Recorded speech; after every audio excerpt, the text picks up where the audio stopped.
नमस्कार। मैं आपको आज करवा चौथ की व्रत कथा सुनाने जा रही हूँ। साथ ही आप स्क्रीन पे करवा चौथ व्रत की पूरी पूजा विधि का वीडियो भी देख पाएंगे। तो आप सभी अपने अपने हाथों में गेहूं के 13 दाने ले लें और अब हम करवा चौथ की व्रत कथा प्रारंभ करते हैं। करवा चौथ व्रत कथा। मांधाता कहने लगे कि जब अर्जुन इंद्रकील पर्वत पर तप करने चला गया, उस समय द्रौपदी का चित्त कुम्हला गया और वह चिंता करने लगी कि अर्जुन ने बड़ा कठिन काम प्रारंभ तो कर दिया है, लेकिन निश्चय ही मार्ग में विघ्न करने वाले बहुत से बैरी हैं। और द्रौपदी की यह इच्छा थी कि पतिदेव के काम में कोई भी विघ्न न आए। इसी प्रकार से चिंता करते हुए द्रौपदी ने भगवान श्री कृष्ण से पूछा।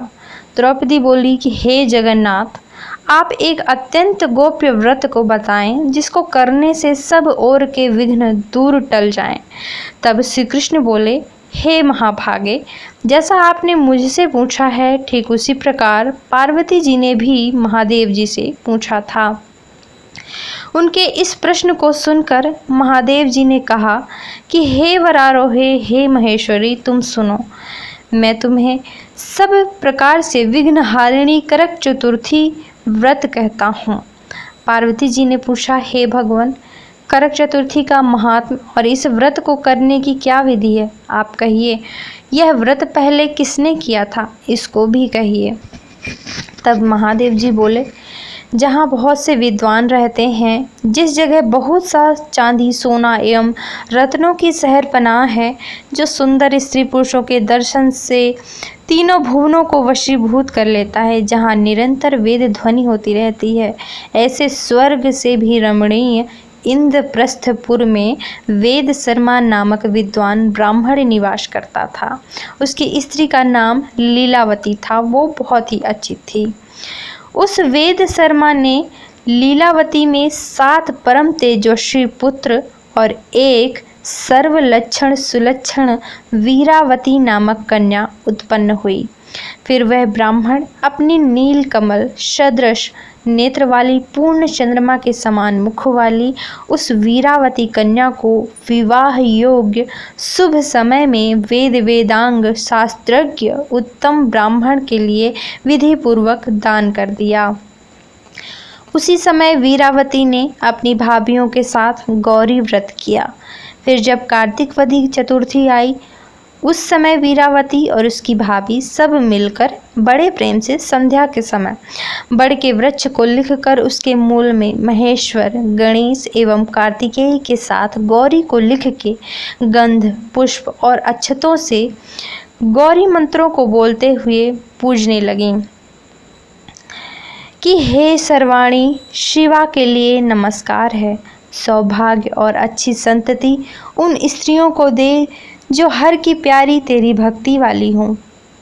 उसके पार्श्व में स्थित महादेव, गणेश और स्वामी कार्तिकेय को फिर धूप, दीप और अक्षतों से पूजन कर पीछे पकवान, अक्षत और दीपकों सहित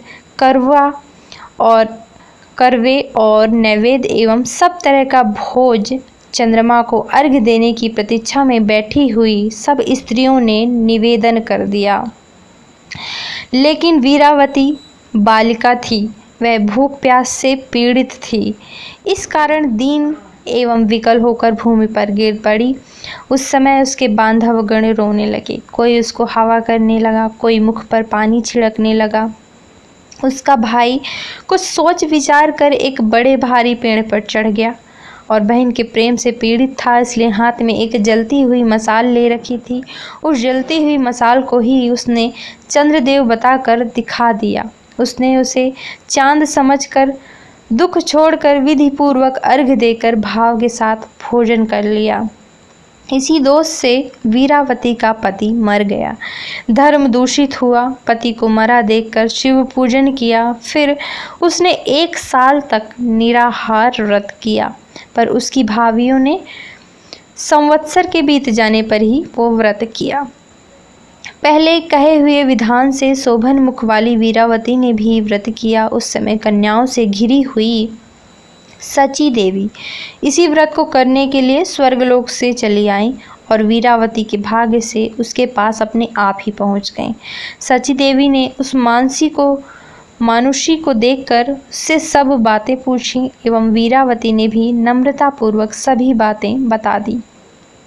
हे देवेश्वरी, मैं विवाह के पीछे जब अपने पति के घर पहुंची तभी मेरा पति मर गया। न जाने मैंने ऐसा कौन सा पाप किया है जिसका मुझे यह फल मिल रहा है, पर फिर भी आज मेरे किसी पुण्य का उदय ही हुआ है जिससे आप, हे महेश्वरी, यहाँ पधारी हैं। आपसे यही प्रार्थना है कि आप मेरे पति को शीघ्र जीवित करने की कृपा करें। यह सुनकर इंद्राणी बोली, हे वीरावती, तुमने अपने पिता के घर पर करक चतुर्थी का व्रत किया था, पर वास्तविक चंद्रोदय हुए बिना ही अर्घ्य देकर भोजन कर लिया था। इस प्रकार अज्ञान से व्रत भंग होने के कारण, यत किंचित अपराध के कारण तुम्हारा पति मर गया है। इस कारण अपने पति को पुनर्जीवन देने के लिए विधि पूर्वक उसी करक चतुर्थी का व्रत करिए। मैं उस व्रत के पुण्य प्रभाव से तुम्हारे पति को जीवित कर दूंगी। श्री कृष्णचंद्र बोले कि हे द्रौपदी, इंद्राणी के इस प्रकार के वचन सुनकर उस वीरावती ने विधि पूर्वक करक चतुर्थी का व्रत किया।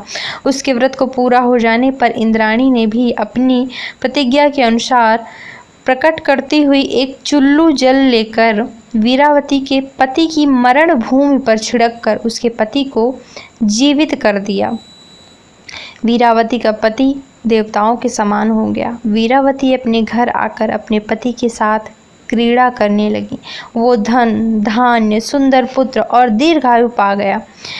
इससे हे द्रौपदी, तुम भी इस व्रत को अच्छी प्रकार से करो। सूत जी सौनकादिक मुनियों से कहते हैं कि इस प्रकार श्री कृष्णचंद्र जी ने भगवान के वचनों को सुनकर द्रौपदी ने करक चतुर्थी का व्रत किया। उसी व्रत के प्रभाव से संग्राम में कौरवों को पराजित करके उसके पति पांडव सब दुखों को मिटाने वाली अतुल राज संपत्ति को पा गए। और जो सौभाग्यवती स्त्रियां इस व्रत को संध्या काल में करेंगी और रात्रि को चंद्रोदय में अर्घ्य देंगी, भोजन करेंगी, अर्घ्य देकर भोजन करेंगी, उन स्त्रियों को पुत्र, धन, धान्य, सौभाग्य और अतुल यश की प्राप्ति होगी। बोलो श्री गणेश भगवान की जय। बोलो हर हर महादेव की जय। बोलो गौरा मैया की जय। बोलो चौथ माता की जय। करवा चौथ व्रत कथा संपूर्ण होती है। तो इसी प्रकार के पूजा विधि के वीडियो देखने के लिए, कथा के वीडियो देखने के लिए प्लीज़ हमारे चैनल पे एक बार विज़िट ज़रूर करें, क्योंकि मैंने अपने चैनल पे सभी व्रत त्योहारों की, चाहे वह एकादशी हो, पूर्णमासी हो, प्रदोष हो, सोमवार हो, गुरुवार हो, सभी व्रतों की पूजा विधि करके वीडियो उपलब्ध कराए हैं। तो प्लीज़ हमारे चैनल पे एक बार विज़िट ज़रूर करें। और अगर अभी तक आपने हमारे चैनल सब्सक्राइब नहीं किया है तो इसे सब्सक्राइब करने के साथ साथ बेल आइकन पर प्रेस ज़रूर कर लें। बेल आइकन पर प्रेस करने से जो भी मैं आने वाले त्योहारों के वीडियो डालूंगी पूजा के, उसका नोटिफिकेशन आपको पास टाइम से पहुंचता रहेगा। तो वीडियो देखने के लिए बहुत बहुत धन्यवाद। ओम नमः शिवाय।